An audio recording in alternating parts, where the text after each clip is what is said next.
அனைவருக்கும் வணக்கம். தத்பிரசாவித்மே மகாசேனாதிமே தன்னஸ்கந்த பிரஜிதேது.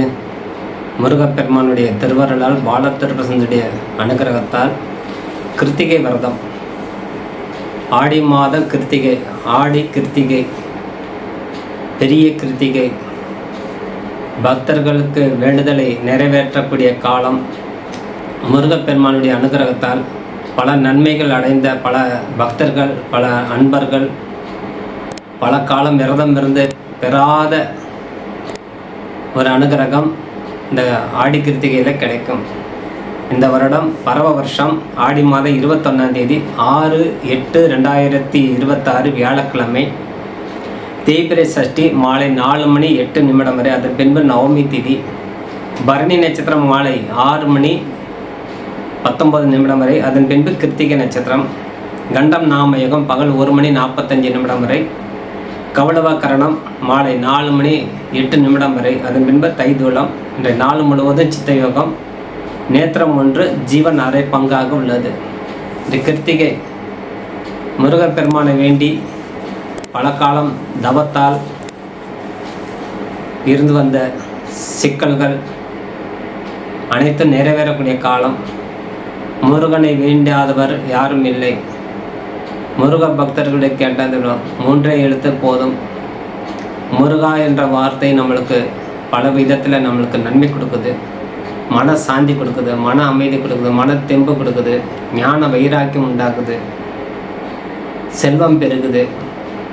அனைத்தும் இந்த முருகப்பெருமானுடைய வேண்டியது வேண்டியபடி அருளக்கூடியவர். ஒரு அன்பர் ஞானத்தை வேண்டி சென்றால் ஞானம் கிடைத்துவிடும். செல்வத்தை வேண்டி சென்றால் செல்வம் கிடைக்கும்.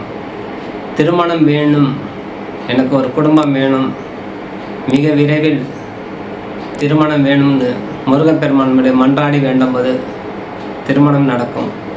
அதேபோல் புத்திரபாக்கியம் இல்லை, புத்திரபாக்கியம் வேணும் அப்படின்னு தவமாக இருந்து பெற்ற குழந்தை முருகப்பெருமானுக்காண்டி தவம் பெற்ற குழந்தை நிறைய பேர் சொல்லுவாங்க, விரதம் இருந்து பெற்ற குழந்தை அப்படின்னு. அதேபோல் பல நன்மை இந்த முருகப்பெருமான் பல வகையில் பல துறையில் நம்மளுக்கு அனுகிரகம் செஞ்சிட்டே இருக்கிறார். திருமணம், புத்திரபாக்கியம், தொழில், ஞானம், வீடு, உங்கள் வீடு வேணும்னு கேட்குறோம், வீடு அமையுது. அதனால் எல்லா வகையில் முருகப்பெருமான், அதனால தான் வேண்டியது வேண்டியபடி அருளக்கூடியவர் முருகப்பெருமான்கிற பேரும் உண்டு. அவர் எந்த விதமான குறை வச்சதே கிடையாது. அதனால் பக்தர்கள் அவர் விடாமல் வழிபாடு செய்து வர்றாங்க.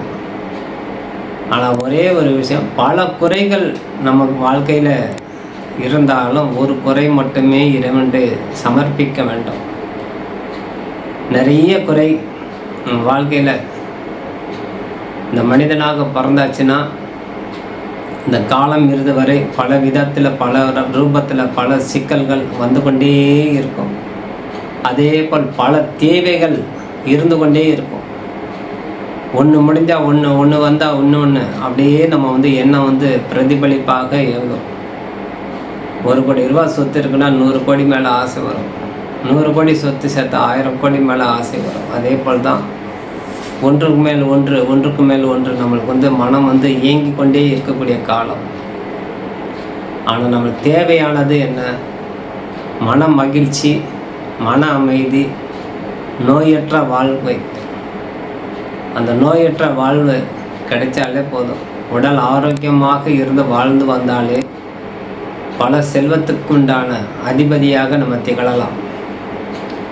ஏண்டா நம்ம சம்பாதிச்சு மருத்துவர்கிட்ட கொடுத்து அது சாப்பிடாத இது சாப்பிடாதுன்னு சொல்லி உணவு கட்டுப்பாடு வைத்து இந்த ஜீவன் நிந்தையோடு வாழ்வதோட அனைத்து உணவுகள் நம்ம உட்கொண்டு ஆரோக்கியமாக வாழ்வதே கால சிறந்தது.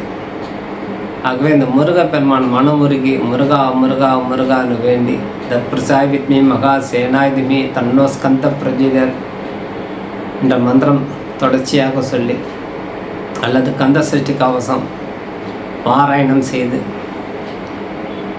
குமரகுரு கவசம், திருப்புகழ் போன்றவற்றை தினசரி உங்கள் வீட்டில் ஒலிக்க செய்து அல்லது நீங்களே பாடி இந்த முருகப்பெருமான் உடைய சஷ்டி தோறும் வேல் பூஜை செய்து கிருத்திகை தோறும் விரதம் இருந்து முருகப்பெருமானை வழிபாடு செய்து வரக்கூடிய அன்பர்களுக்கு எல்லா வகையான வசதி வாய்ப்புகளும் கிடைக்காமல் இல்லை. எல்லாம் கிடைத்துக்கொண்டே இருக்குது, கொடுத்துக்கொண்டே இருக்கிற முருகன். அதனால் மற்ற ஆலயத்தோட முருகன் ஆலயத்தில் தான் அதிகமாக கூட்டம் இருக்கும். பெருமாள் ஆலயம் திருப்பதி தவிர மற்ற எல்லா ஆலயம் பாருங்கள் குறைவாக இருக்கும். அதேபோல் பழனி, திருச்செந்தூர், பழமுதிர்சோலை, திருப்பரங்குன்றம் போன்ற 6 படை நம்ம எடுத்துக்கிட்டாலே கியூவில் நின்று தான் நம்ம தரிசனம் பண்ணணும், மணிக்கணக்காக நின்று தரிசனம் செய்யணும். ஆகவே முருகப்பெருமானை எந்த ரூபத்தில் நம்ம தரிசிக்கிறோமோ அந்த ரூபத்தில் நம்மளுக்கு காட்சி தடுக்கிறார். நீ குழந்தையாக இருந்து நம்மளுக்கு வீட்டில் தவழணும், அவள் குழந்தை செல்வம் கொடுத்து அவர் குழந்தையாக நம்ம வீட்டில் தவழணும். செல்வந்தராக இருக்குன்னா அதுக்குண்டான தொடர்பு உண்டாக்கி செல்வந்தர் ஆக்கிறார். ஆகவே பல வகையில் அவர் நம்மளுக்கு நன்மை மறைமுகமாக இருந்த இந்த முருகப்பெருமான். அதனால் வேல் ஒன்று வினை இல்லை என்று சொல்லுவாங்க. இந்த வேல் வைத்து கொண்டு மனதார வணங்கி வர வர நம்ம எண்ணியபடி நிறைவேற்றி கொண்டே இருக்கும். ஆகவே இந்த கிருத்திகை வரக்கூடிய காலத்தில் ஆடி கிருத்திகை மனதார விரதம் இருந்து முருகப்பெருமானை முருகா முருகா முருகா என்று மனதார ஓதி திருப்புகழ் பாடி சஷ்டி கவசம் சொல்லி அனைவரும் வழிபாடு செய்து பல வகையில் பல ரூபத்தில் நன்மை அடைந்து முருகப்பெருமான் ஆசி பெற்று வாழும்னு சொல்லி விடைபெறுகிறேன். நன்றி, வணக்கம். ஜெய் பல ஜெய் பல ஜெய் பல, வாழ்க வளமுடன்.